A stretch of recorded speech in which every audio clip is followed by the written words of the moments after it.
I know what you're thinking. You've been missing the excitement of an election campaign. After all, it's been, what, almost 11 weeks since the last one. So let's get 2016 up and running, on the Republican side anyway. The Democrats are mostly waiting for their invitations to the coronation.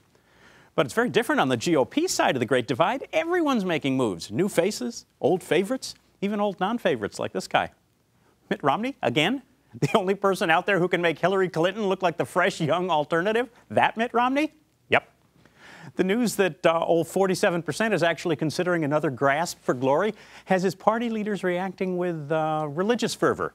I guess that's what you call it when they're all saying, "Oh, God!" Right? But Romney Run 3 isn't exactly clearing the field. At last count, there are at least a dozen potential contenders, including Wisconsin's very own favorite son, at least when Paul Ryan takes himself out of the running, Scott Walker.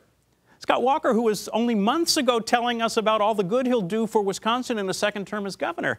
Now, just days after being sworn in, he's hinting that maybe the best thing he can do for Wisconsin is leave. Finally, something we agree on, although we may disagree on the destination. At least that's what I heard in this week's State of the State address, Scott Walker trying to sound presidential. Who cares that his political aides might have been urging him to play it safe, to stick with the crowd pleasers? Not Scott Walker. He stood there under the lights, in front of the cameras, and he came out foursquare in favor of the home state football team and against international terrorists. That's right, he wanted the whole country to know that he's for the Packers and against the jihadis. Talk about bold. This was Scott Walker in his big boy pants, name-checking foreign affairs. You know, anything to suggest he knew the difference between Belgium, Wisconsin, and Belgium, the country.